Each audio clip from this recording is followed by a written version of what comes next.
2007 F-150 with a 5.4 AC compressor. Discharge AC system. Remove your air intake tube. It's got 10mm holding it on. Goes right there. Pull it out of the air cleaner box. Pull it out of the fender. Come over here and disconnect your serpentine belt. There's the tensioner. And the spot where the 1/2-inch drive goes is right there. Best to use a long serpentine belt tool. And then you want to take it off your alternator and go around to all your pulleys and spin them a little bit and check them, make sure they're not noisy, because now's the time to check them because you got the belt off. All right, your AC is discharged. Recover it. Do what you gotta do. Remove the belt. Now we're gonna go down below and remove the compressor. All right, my translands are all rusted and they're all wet. So I removed it. This goes off on a stud below the compressor. It's a 15mm nut. So I took that off and got that out of the way. And then I also took off the wire harness retainer. Took that out of there. Now this wire harness moves around pretty good and allows me to gain more access to the compressor. So I suggest at least taking that off. And if your trans lines are good, then you're just gonna have to work around them and pull off that little bracket and pull it towards you and let it hang down. And if you can, take it off the thermal block for the trans line, cooler lines. And then next we're gonna remove the 10mm bolts for the compressor. There's 4 of them.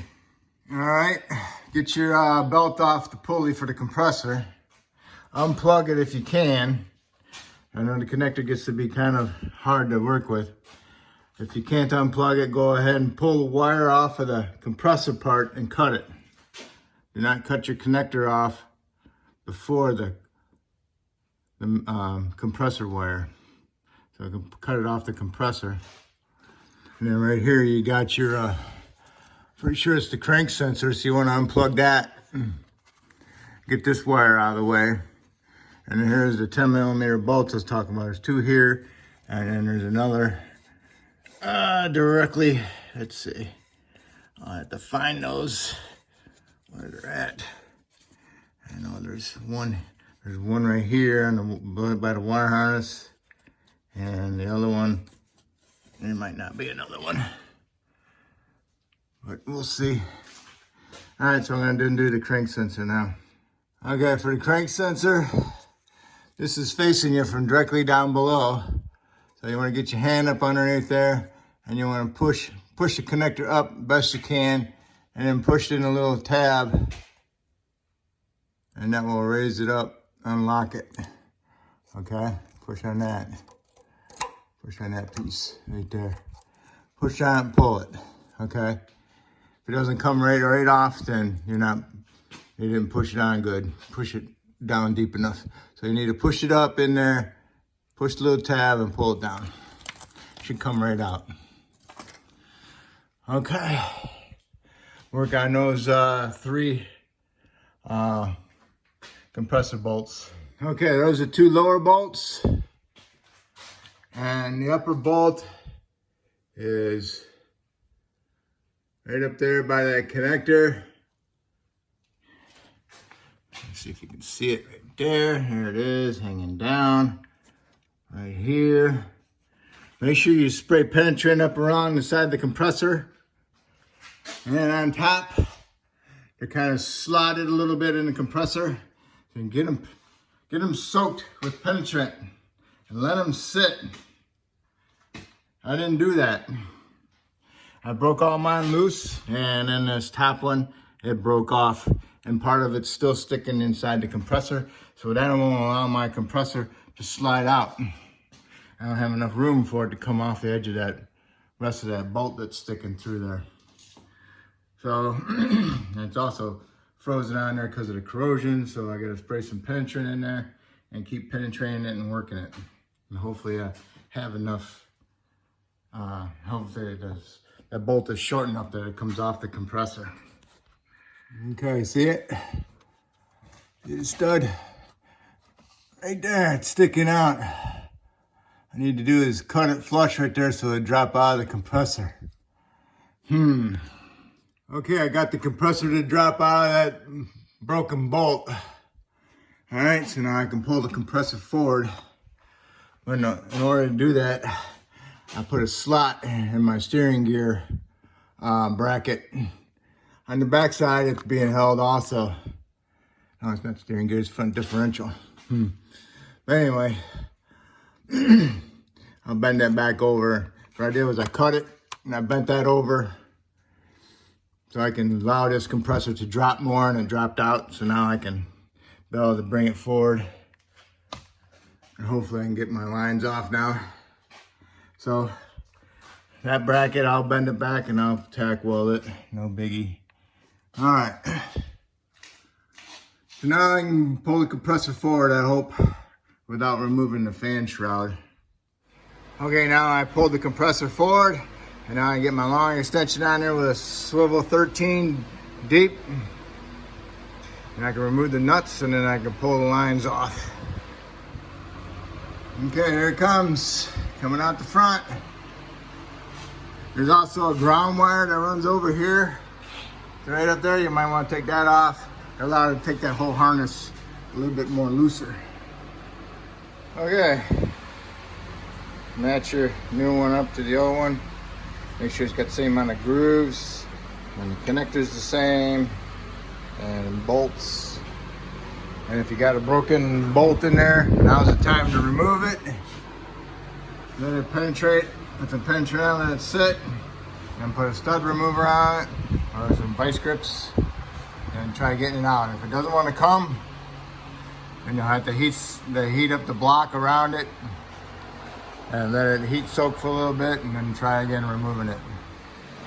The dang thing was in there, if I could thread it out with my fingers. If I would have known that, I would have tried to get my fingers up there and thread it out. Probably have to do all that work, but pretty tight fit up there. Thank you, Ford. This is what happens when you park your vehicle on gravel. Okay, now's the time to find yourself another bolt. Go through your mixed American metric bolts and see if you can find one.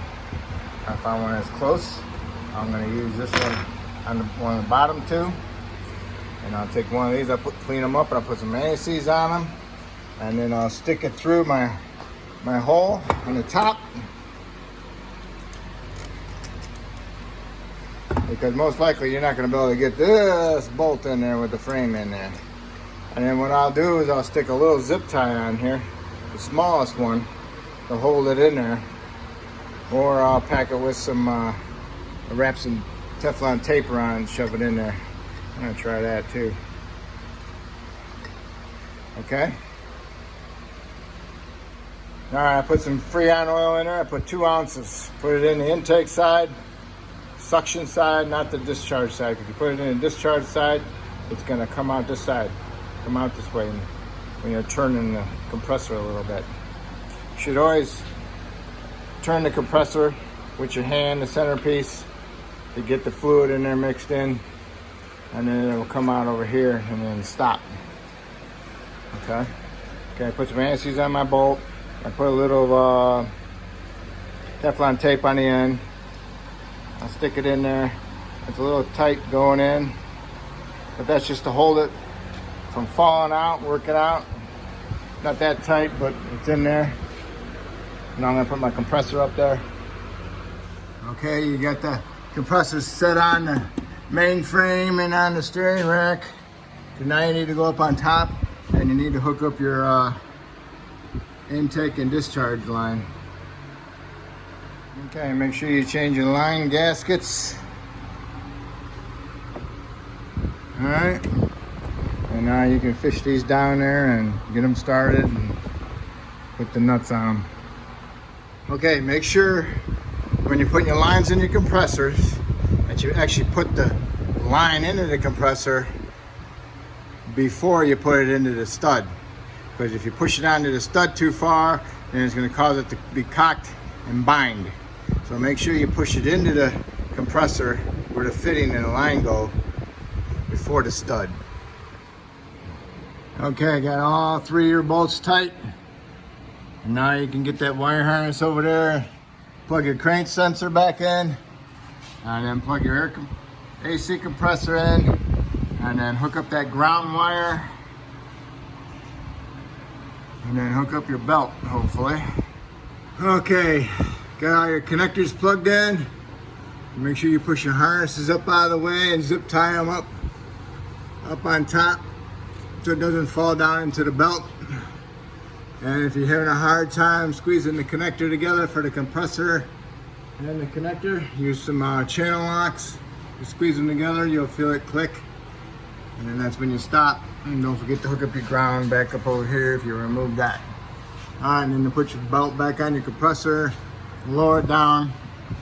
And we're gonna put the belt on all the way.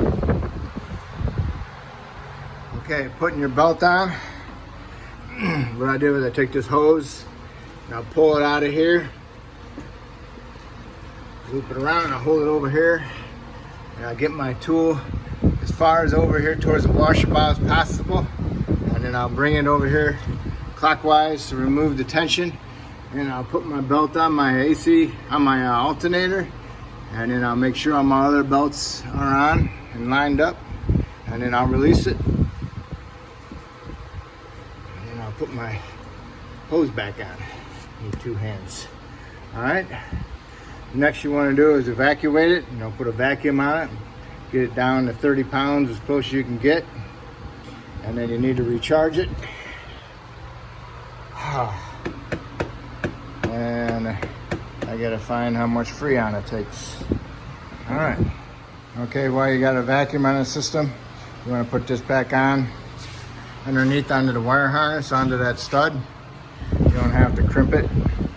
You just leave it in there so it holds it up there so it doesn't fall down. Alright? And if you had problems with your trans lines, now's the time to replace your trans lines. Do what you need to do. Or if you just pushed them out of the way, then you got by. Alright?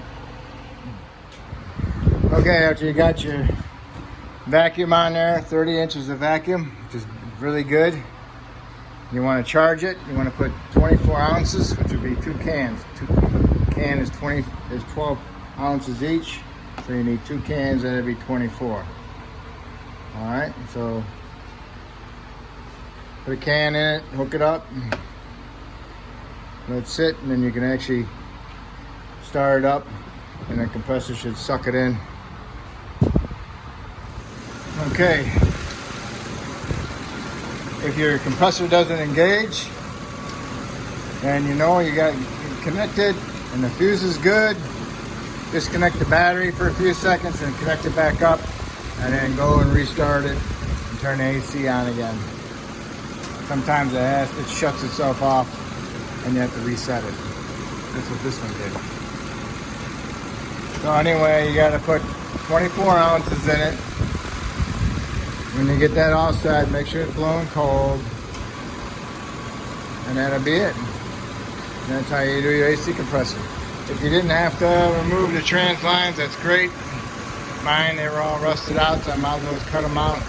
And I put some high pressure trans line in there. And we're all set to go. And that's it. Hopefully you didn't have the problems like I did, but if you did, at least you kind of got an idea of what's going on. Alright, if I helped you out, maybe you can help me out by subscribing to me. And if you already have, I appreciate it, and I just want to thank you.